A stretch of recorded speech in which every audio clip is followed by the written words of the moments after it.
मैं उनकी बात पेश कर रहा हूँ जिनको सब मानते हैं।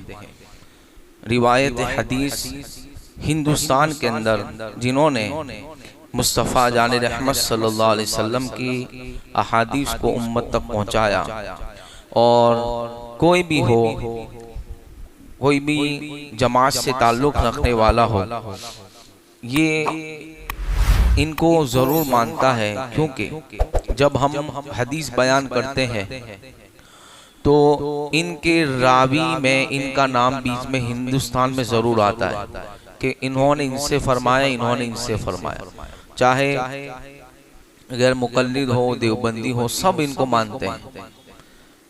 अब मैं उनकी ही बात पेश कर रहा हूँ कि जब तुम उनको मानते हो तो उनकी ज़ात को मानने से भी तो काम चलाते हो, बेहतर ये है कि उनकी बात भी मान लो।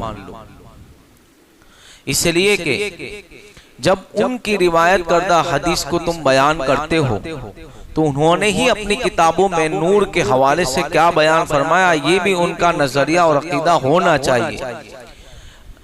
मुहक्किक अलल इतलाक हजरत अब्दुल हक मुहद्दिस दहलवी रज़ियल्लाहु तबारक व तआला अन्हु आप फरमाते हैं कि सारी कायनात,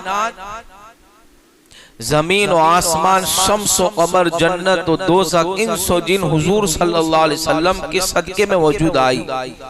अगर आपकी ज़ात बाबरकत तशरीफ न लाती तो आलम में कोई एक भी अल्लाह शय को पैदा ना फरमाता।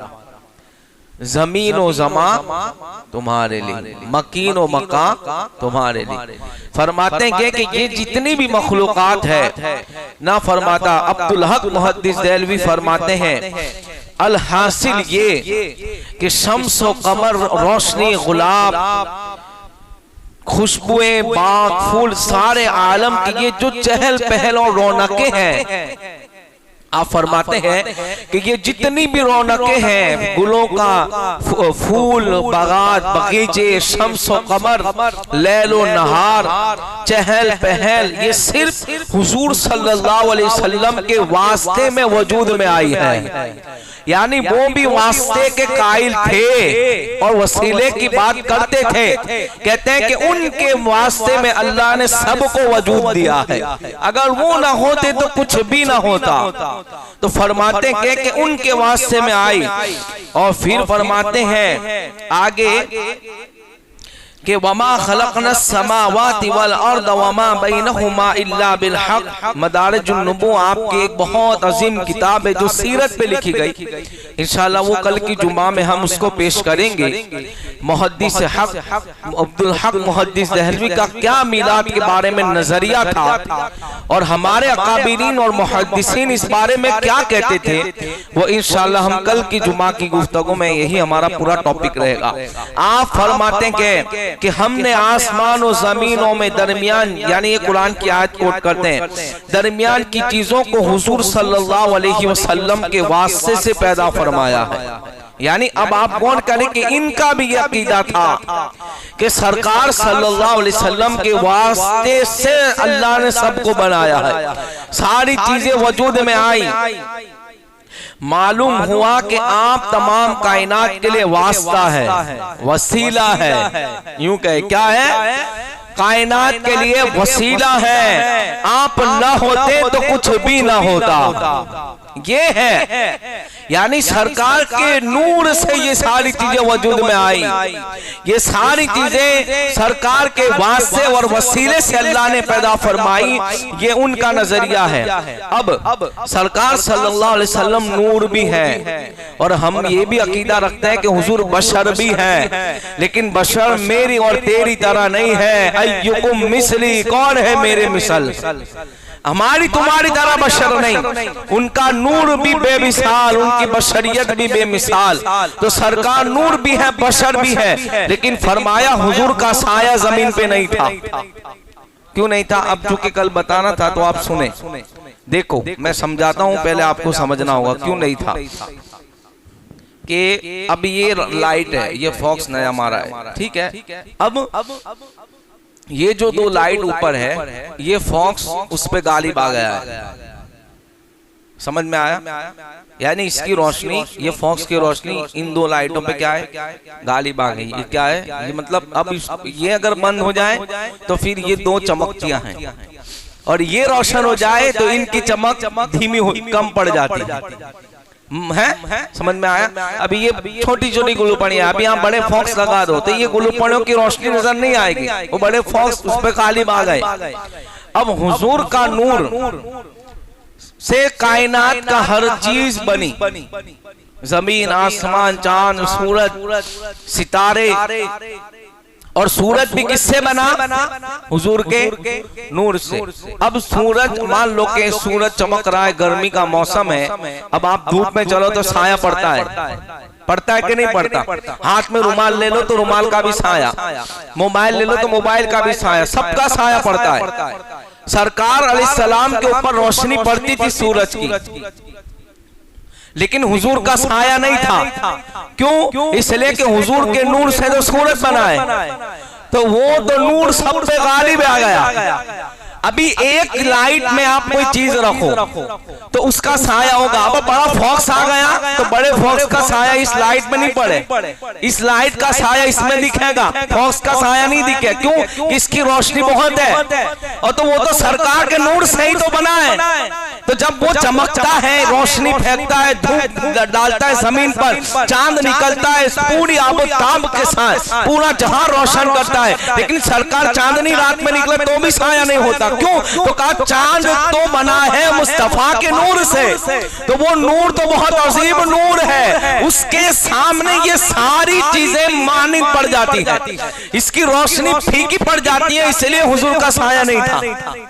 समझ में आया? इसके लिए हुजूर का साया, अगर तुम साया मानोगे तो फिर हुजूर के नूर से ये चीज बनी है, तो मतलब क्या? सूरज भी का नूर इससे ज्यादा है, चांद का नूर इससे ज्यादा है। हालांकि ये अकीदा हमारा नहीं है, बल्कि हुजूर के एक नूर के जूज से, हिस्से से अल्लाह ने चांद, सूरज, सितारे बनाए, तो हुजूर का नूर इन सब पे गालिब आ गया। इसलिए हुजूर का साया था नहीं। अभी दरख्त है, अब दरख्त का साया भी नजर आता है, लेकिन अगर उसके सामने बड़ा फॉक्स रख दो तो लाइट का साया दरख्त नहीं देगा, लाइट के अंदर दरख्त का साया नजर नहीं। अब किसका साया दिखेगा? बड़े फॉक्स का साया। क्योंकि वो लाइट पे गालिब आ गया, इसका नूर इस पे गालिब आ गया, तो सरकार का नूर सब पे गालिब है, इसलिए हुजूर का साया था नहीं। जैसे सरकार के नूर की एक शान कि जब मेराज की रात मुस्तफा जाने रहमत आसमानों पे 70,000 फरिश्ते आगे हैं, 70,000 पीछे हैं, और सब के सब नूरानी फरिश्ते हैं, और हर एक के बाद नूरानी मशअले हैं। अल्लाह अकबर। मेरे आका के चेहरे अनवर से जिब्राइल से रब ने जिब्राइल से कहा कि जिब्राइल महबूब के चेहरे से एक पर्दा हटा दो। जब एक पर्दा हटा दिया तो हुजूर का चेहरा इतना चमकता था कि 70,000 फरिश्तों की नूरानियत के सामने हुजूर के चेहरे का नूर गालिब आ गया था। यानी आप गौर करें कि खुद फरिश्ते नूरानी, उनके हाथों में मशअल भी नूरानी। अभी 5,000 का मजमा हो और फ्लैश चालू कर दो, कितनी रोशनी हुई, और उसके सामने एक मोबाइल, एक बड़ा फॉक्स भी लगा दो तो भी इसकी रोशनी फीकी पड़ेगी। क्यों? कि वो फ्लैश 5,000 है। तो ये फ्लैश यूं समझिए कि ये वो मशअले जो थी नूर की, वो फ्लैश ही का काम करती थी। तो फरिश्तों के एक एक के हाथ में एक एक नूर की मशअल, और वो खुद भी नूर। ये खास बात। और कितनी तादाद? 1,40,000, 70,000 आगे, 70,000 पीछे, हुए ना 1,40,000। अब इतने फरिश्ते और हुजूर के चेहरे मुबारक पर 70,000 पर्दे हैं। अभी असल तो किसी ने देखा ही नहीं, असल तो देखा ही नहीं। अल्लाह ने महबूब के चेहरे पर 70,000 पर्दे रखे, उससे एक ही पर्दा हटाया था। तवज्जो, उससे एक ही पर्दा हटाया था तो इतनी रोशनी कि 70,000 फरिश्तों की मशअले भी उसके सामने फीकी पड़ गई। ये है नूरे मुस्तफा। अभी तो 69 यानी 70,000 पर्दे तो बाकी है, और अभी तो पर्दों के अंदर चेहरे की ये शान कि चांदनी रात में भी चेहरा मुस्तफा का चांद से रोशन नजर आता था, चांद से ज्यादा रोशन। तो ये तो खाली अभी चेहरा ही है, पर्दे तो हटाए नहीं है, अभी हकीकत तो किसी को दिखाई ही नहीं है, इसलिए सरकार का साया नहीं था।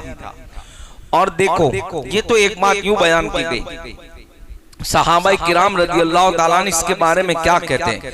हजरत सरकार उस्मान गनी रज़ी अल्लाह ताला अन्हु फरमाते हैं कि सरकार सल्लल्लाहु अलैहि वसल्लम का साया नहीं था।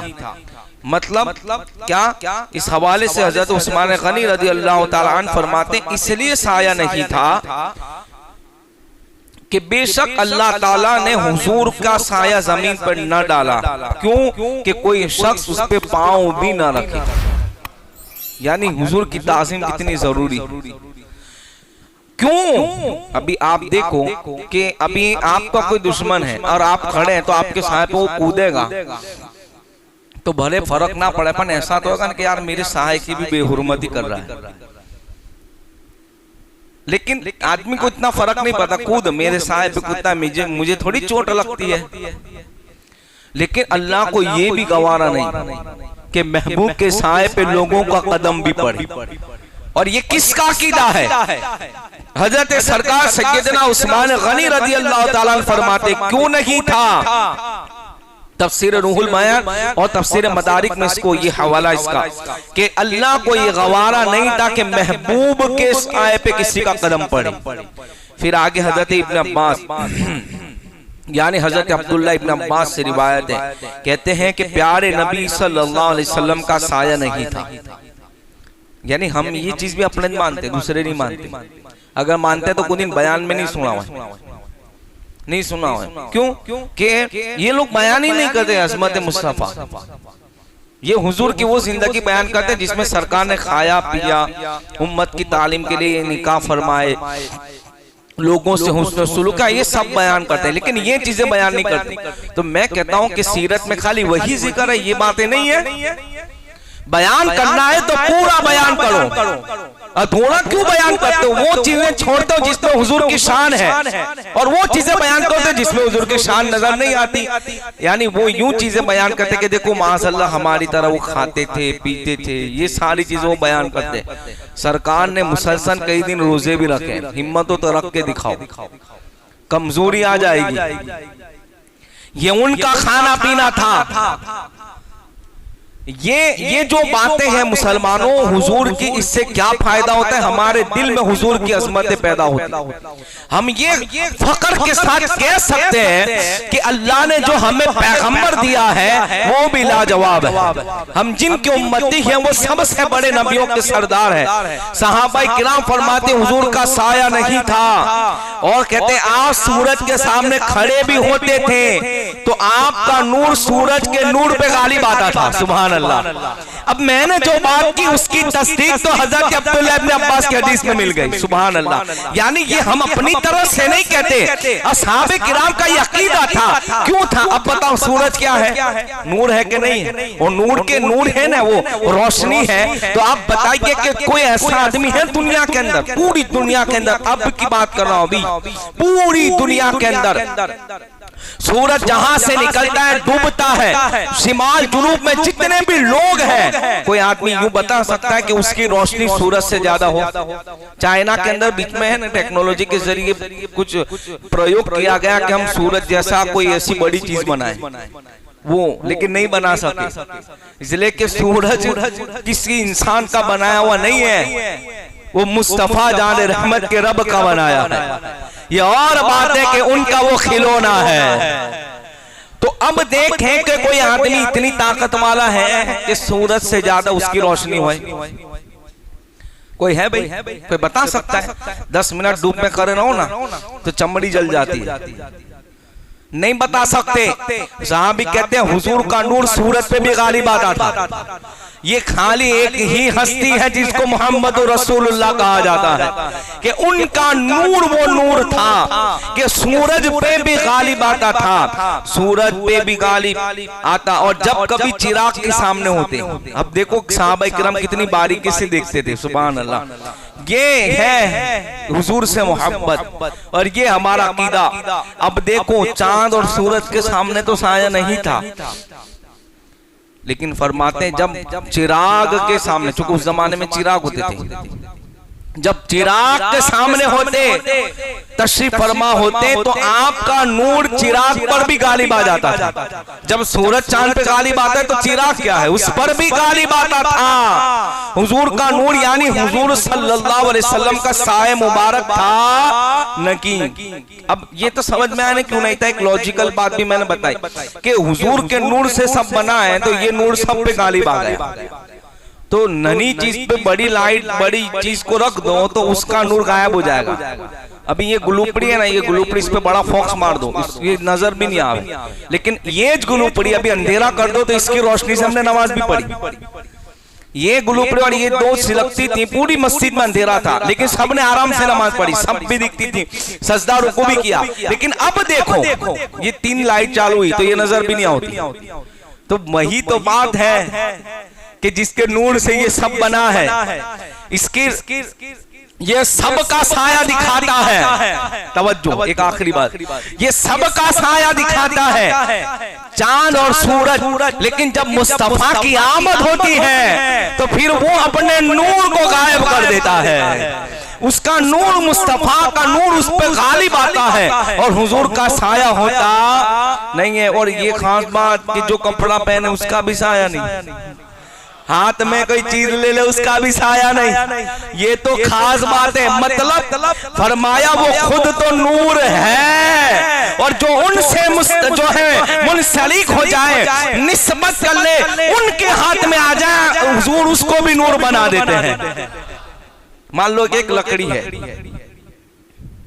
एक क्या है समझा रहा हूं। अब वो लकड़ी ही है, इसको गाड़ दो, इसको तवज्जो, इसको क्या करो, गाड़ दो धूप के अंदर, तो इसका साया दिखेगा, दिखेगा ना। सूरज के साथ चांदनी में गाड़ दो, लाइट के दिया जलाओ, दिया पहले लाइट जाती थी तो फानसा सिलगा देते, तो उसके सामने रख दो तो उसकी भी साया दिखेगा। अब वो लकड़ी हुजूर के हाथ में आ गई और वो भी नूर वाली हो गई, अब साया नजर नहीं आया।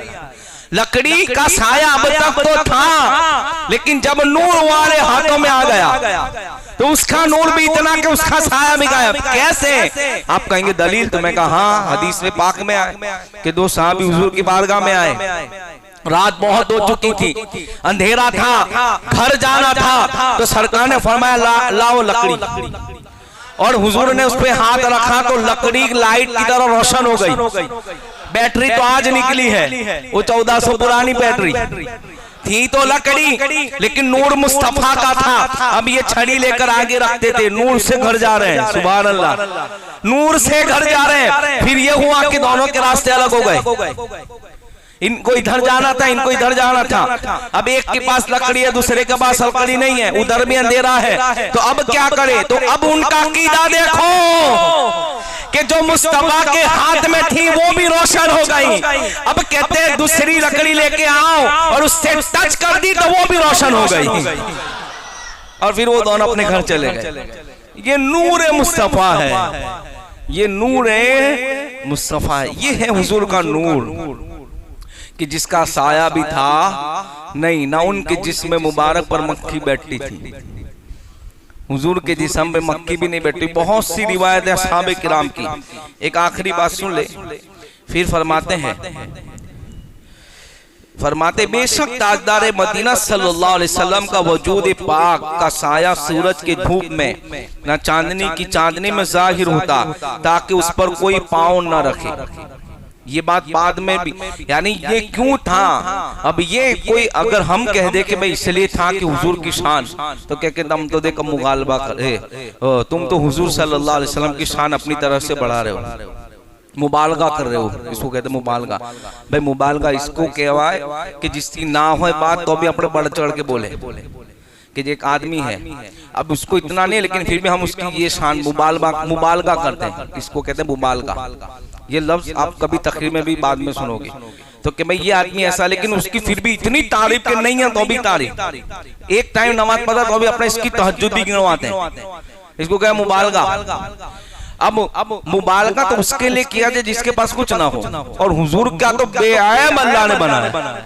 वहां मुबालगे की बात ही कहाँ है? जैसा है वैसा बयान करते। हम नहीं कहते, बल्कि सहाबी रसूल का यह अकीदा कि रब ने महबूब के साए को इसलिए ना रखा कि उनके ऊपर कोई पाँव ना रखे।